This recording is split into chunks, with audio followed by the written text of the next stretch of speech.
Hello, Radhe Radhe दोस्तों। लेखा voice Hindi में आपका स्वागत है। आज हम जानेंगे सोमवार व्रत के नियम एवं पूजा विधि। चलिए शुरू करते हैं और कथा भी हम सुनेंगे। शास्त्रों के अनुसार यह व्रत सोमवार के दिन किया जाता है। इस दिन भगवान शिव व देवी पार्वती जी की पूजा अर्चना करने का विधान है। इस व्रत को शिव पूजा के बाद सोमवार व्रत की कथा सुननी आवश्यक है। व्रत करने वालों को दिन में एक बार भोजन करना चाहिए।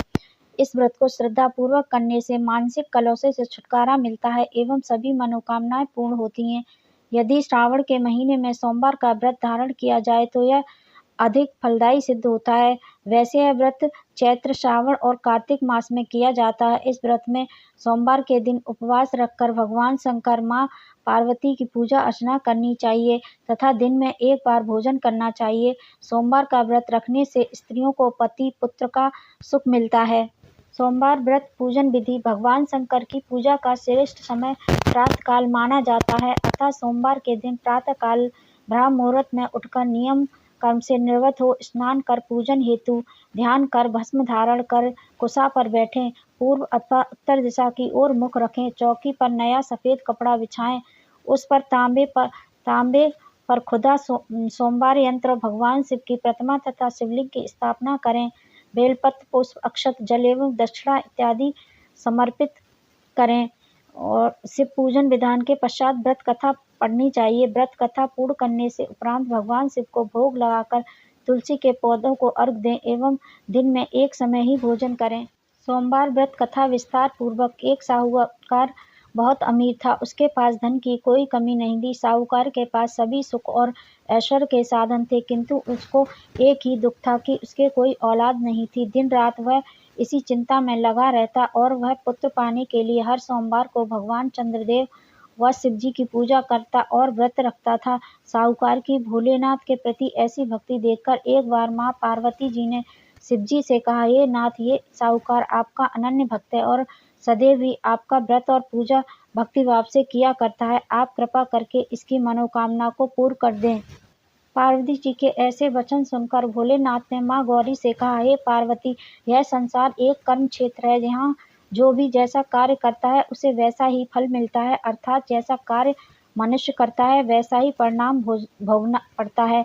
किंतु माता पार्वती आग्रह पूर्वक बोली, हे महादेव, यह आपका अनन्य भक्त है। यदि उसको कोई भी दुख है तो आपको उसे अवश्य दूर करना चाहिए। यदि आप अपने भक्तों की मनोकामना पूरी नहीं करेंगे तो क्यों कोई मनुष्य आपकी भक्ति, सेवा व पूजा करेंगे। पार्वती जी के इस आग्रह को सुनकर शिव जी ने कहा, हे शिव, इस साहूकार के कोई पुत्र नहीं है, इसी कारण यह दिन रात चिंतित व दुखी रहता है। इसके भाग्य में संतान न होने पर भी मैं इसे पुत्र प्राप्ति के लिए वरदान देता हूँ, किंतु इसका पुत्र केवल 12 वर्ष तक ही जीवित रह सकता है। इसके बाद वह मर जाएगा। इससे अधिक मैं इस साहूकार के लिए कुछ नहीं कर सकता। यह सब बातें साहूकार सुन रहा था। उसे यह सारी बातें सुनकर न कोई खुशी हुई और न ही कोई दुख। वह पूर्ववत शिव जी से पूजा व्रत करता रहा। कुछ समय पश्चात साहूकार की पत्नी गर्भवती हो गई और 10वें महीने में उसने एक पुत्र, बहुत ही सुंदर पुत्र को जन्म दिया। साहूकार के घर में बहुत खुशियां मनाई गईं, किंतु साहूकार अपने पुत्र की 12 वर्ष की उम्र जानकर कोई खुशी प्रकट नहीं की और इस संबंध में किसी को भी कोई भेंट भी नहीं दी। वह बालक धीरे धीरे बड़ा होने लगा। जब वह बालक 11 साल का हो गया तो बालक की माता ने साहूकार से उसके विवाह के लिए कहा, किंतु साहूकार ने कहा कि मैं इसे काशी जी पढ़ने भेज रहा हूँ। साहूकार ने अपने साले को बुलाकर कहा कि तुम इस बालक को काशी पढ़ने ले जाओ और इसे विधिवत शिक्षा ग्रहण कराओ। साहूकार ने उसको बहुत सा धन देकर कहा कि रास्ते में जहाँ कहीं भी ठहरो वहाँ यज्ञ और ब्राह्मणों को भोजन कराते जाना। इस प्रकार वह दोनों मामा भांजे रास्ते में यज्ञ कराते, दान देते और ब्राह्मणों को भोजन कराते जा रहे थे। रास्ते में एक शहर पड़ा। उस शहर में राजा की कन्या का विवाह था। एक अन्य राजा का लड़का बारात लेकर आया था, लेकिन वह एक आंख से काना था। लड़के के पिता को इस बात की चिंता थी कि वर को देखकर कन्या के माता पिता विवाह में किसी प्रकार की अड़चन न डालें। इसी कारण जब उन्होंने साहूकार के अति सुंदर बेटे को देखा तो उसके मन में विचार आया कि क्यों न इस लड़के से विवाह का कार्य पूर्ण करा लिया जाए। यह विचार कर उसने लड़के और उसके मामा से कहा कि यदि आप फेरे व कन्यादान का कार्य पूर्ण करा देंगे तो आपकी बड़ी कृपा होगी और हम आपको बहुत सारा धन देंगे। साहूकार के लड़के और उसके मामा ने इस बात को स्वीकार कर लिया। विवाह का काम भली प्रकार से पूरा हो गया। जब वह लड़का जाने लगा तो उसने चुनरी से राजकुमारी की चुनरी पर लिख दिया कि तेरा विवाह मेरे साथ हुआ है, लेकिन जिसके साथ तुझे भेजा जाएगा वह एक आँख से काना है। मैं काशी जी को जा रहा हूँ। राजकुमारी ने जब इस प्रकार लिखा पाया तो उसने राजकुमार के साथ जाने से इनकार कर दिया और कहा कि यह मेरा पति नहीं है। मेरा विवाह जिसके साथ हुआ है वह काशी जी गया है। राजकुमारी के पिता ने यह सब जानकर सुना तो उसने अपनी कन्या को विदा करने से इनकार कर दिया। बारात वापस चली गई। उधर साहूकार का लड़का और उसका मामा काशी जी पहुँचे, जहाँ लड़के ने पढ़ना शुरू किया तथा अपना अतिरिक्त समय मामा भांजा यज्ञ दान आदि में व्यतीत करने लगे।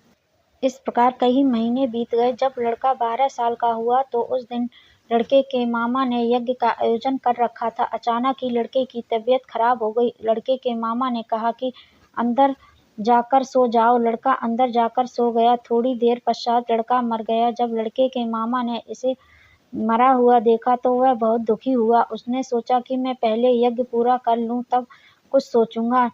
लड़के के मामा ने यज्ञ पूरा किया और फिर रोना प्रारंभ कर दिया। वह बहुत जोर जोर से रो रहा था। संयोगवश शिवजी और पार्वती उधर से जा रहे थे। पार्वती जी भगवान भोलेनाथ से कहने लगी, हे नाथ, कोई दुखी व्यक्ति रो रहा है, उसके कष्टों को दूर कर दो। जब शिवजी और पार्वती जी वहां पहुंचे तो उन्होंने देखा वहां पर एक लड़का मरा हुआ पड़ा है। तब पार्वती ने देखते ही लड़के को पहचान लिया। पार्वती जी ने लड़के के मरने का कारण पूछा तो भोलेनाथ ने बताया, हे गौरी, इस लड़के की आयु इतनी ही थी, ये अपनी आयु पूरी कर चुका है।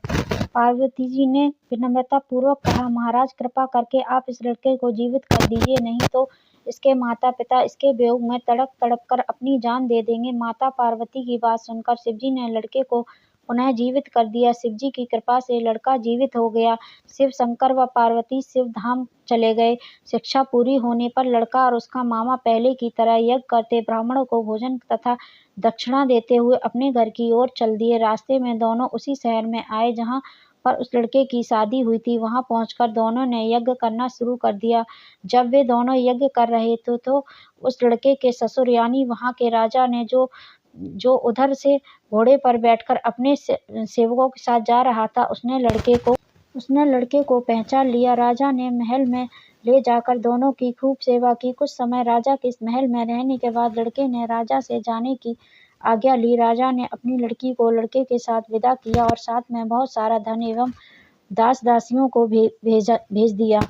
जब वे अपने शहर में आए तो लड़के के मामा ने कहा, पहले मैं तुम्हारे माता पिता को तुम्हारे आने की खबर सुना आता हूँ, तब तक तुम पत्नी सहित यहाँ आराम करो। ऐसा कहकर लड़के का मामा साहूकार को अपने पुत्र के आने की खबर देने चला गया। घर आकर उसने देखा कि उसके बहन और बहनोई छत पर बैठे हुए हैं और उन्होंने यह प्रण कर रखा है कि यदि उनका बेटा जीवित लौट आया तो वह छत से नीचे उतर आएंगे, नहीं तो छत से कूदकर अपनी प्राण त्याग देंगे। लड़के के मामा ने जब यह समाचार उन्हें सुनाया कि उनका लड़का जीवित लौट आया है तो उन्हें विश्वास नहीं हुआ। तब लड़के के मामा ने शपथ खाकर कहा कि आपका पुत्र अपनी स्त्री और बहुत से धन और दास दासियों के साथ घर आया है।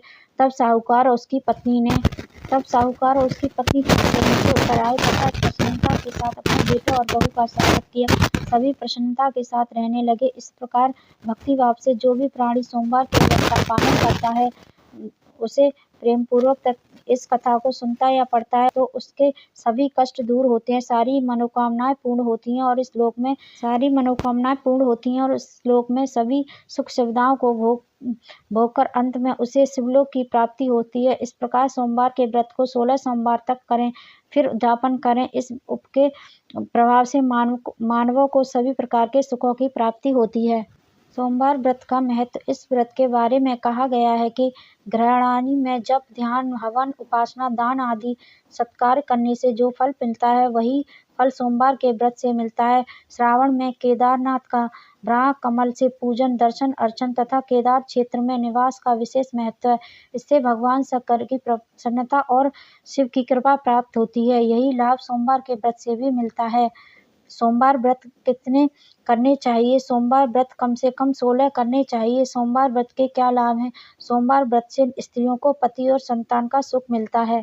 सोमवार व्रत में भगवान शिव के साथ चंद्रमा की भी पूजा की जाती है। सोमवार व्रत करने वाले व्रतियों को एक ही बार फलाहार करना चाहिए। व्रत का फल जीवन धन धान्य से भर जाता है। सभी अनिष्टों का हरण व भगवान शिव अपने भक्तों के कष्टों को दूर करते हैं। सोमवार व्रत नियम रूप से करने पर भगवान शिव तथा देवी पार्वती की अनुकंपा बनी रहती है। अगर आपको ये कहानी पसंद आई हो तो लाइक शेयर एंड सब्सक्राइब जरूर करें, बेल आइकन को भी दबाएं। ऐसे ही मैं नई नई जानकारियां लेके आती रहूंगी एवं कथाएं। चलिए तब तक के लिए धन्यवाद। ओम नमः शिवाय। हर हर महादेव।